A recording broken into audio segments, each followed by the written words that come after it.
மைதாவில் 5:6 பெண்களை தொட்டால் உழு நீங்குமா தாம்பத்தியம் என்றுதான் இந்த வசனத்திற்கு பொருள் இருக்குது. அப்போ தெரியாமலோ ஏதாவது இது வந்து கிட்டத்தட்ட இந்த ஐயர்ல ரொம்ப சடங்காச்சாரமா இருப்பாங்களா அந்த மாதிரி போயிருது. ஏன்னா ஒரு யாராவது ஒருத்தர் தெரியாம தொட்டா கூட அது தீட்டு மாதிரி நினைக்கிறாங்களே. தீட்டுங்கிறது மனசளவுல தான் இருக்கணும் தவிர நம்ம வெளிப்புறமா எத்தனையோ அல்லாஹ்வுக்கு பயந்துதான் செய்யணும்.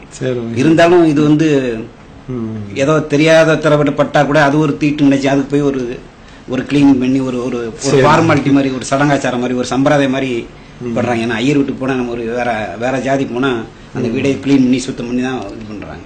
அது மாதிரி ஆயிருது அப்படின்னு அப்ப மறுபடியும் சம்பிரதாயம் பரவாயில்ல. நியாயமான சந்தேகங்கள் வந்ததெல்லாம் நேரடலா இருக்கு. கரெக்ட் தான். நீங்க எந்த மாதிரி எதா இருந்தாலும் கேட்டுருங்க. ஆனா அப்பதான் வந்து இன்னும் நீங்க கிளியர் ஆகணும் அப்படின்ற அடிப்படையில் நீங்க இந்த மாதிரி நாளைக்கு நான் யார்கிட்ட போய் சொல்ல போனா நீ என்ன பழையபடி இந்துக்கு போயிட்டே நீ கேட்பாங்க. இந்துவா இருந்த கிறிஸ்டியனா மாறினேன் மறுபடியும். அதாவது இந்த அல் மாயிதால வந்து 5வது அத்தியாயம் 6வது வசனத்துல சொல்லப்படக்கூடிய செய்தியை பொறுத்த வரைக்கும் நீங்கள் வந்து பெண்களை தீண்டினால் உங்கள் மேல குளிப்பு நீங்க குளிக்கணும் கட்டாயம் அப்படின்னு சொல்லப்படுது.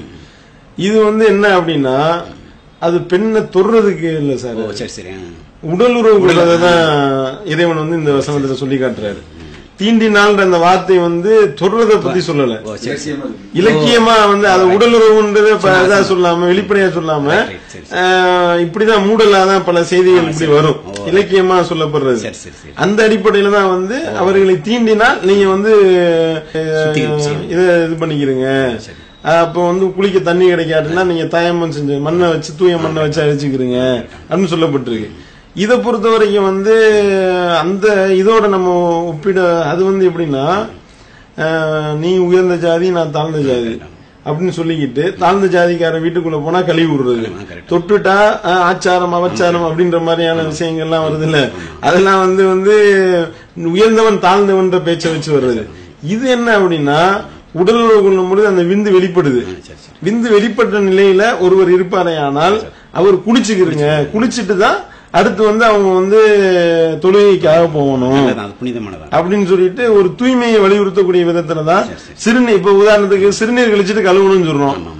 இது என்னப்பா இது மாதிரி தெரியும், அந்த மாதிரி நம்ம நினைக்க மாட்டோம்.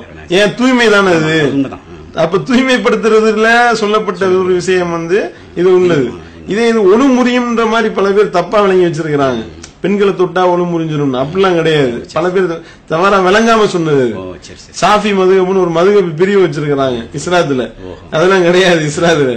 அந்த மதுகப்ல என்ன எழுதி வச்சிருக்காங்கன்னா பெண்களை தொட்டா ஒழு முறிஞ்சிடும், அதெல்லாம் ஒண்ணும் கிடையாது. நபிகள் நாயகம் வந்து தொழுதுகிட்டு இருக்கும் பொழுதே தன்னுடைய மனைவி வந்து குறுக்கால படுத்திருப்பாங்க. அவங்க வந்து நெத்தியை கொண்டு போய் தரையில வைக்கும் பொழுது அவங்க கால் பக்கத்துல இருக்கும், விரல வச்சு காலில் குத்துவாங்க, காலை மடக்கிடுவாங்க, அதுக்கப்புறம் நெத்தியை கொண்டு போய் தரையில வைப்பாங்கன்னா செய்திகள் இருக்கு, புகாரில இருக்கு. அப்படின்னும் பொழுது அப்ப தொட்டா ஸ்திட்டு அபச்சாரம்னா உடனே ஓடி இருக்கணும்ல, அப்படி செய்யலையே. அதே மாதிரி நபிகள் நாயகம் தொழுதுகிட்டு இருக்கும் பொழுது ஆயிஷா ரலியல்லாஹு என்ன செய்யறாங்க, அவங்களுடைய மனைவி இரவுல வந்து விளக்குலாம் இருக்காது அந்த நாள்ல, ரொம்ப இருட்டாதான் இருக்குமா. அப்படியே தடவி பார்த்து ஆளை காணா, அப்படியே பார்த்தா நபிகள் நாயகம் வந்து தொழுகையில இருந்தாங்க, சுஜூதுல இருக்கும்போது அவங்களுடைய காலை பிடிச்சேன்னு இருக்கு. தொட்டா ஒண்ணு முடிஞ்சோம்னா எந்திரிச்சு ஓடி இருக்கணும்ல, என்ன இப்படி தொட்டுட்டேன்னு அப்படி செய்யல. அப்ப இதுல இருந்து வந்து இந்த அபச்சாரம் எல்லாம் இல்ல, இது உடலுறவு கொண்டா குளிச்சுக்கிறேன் விஷயம். புனிதமானது.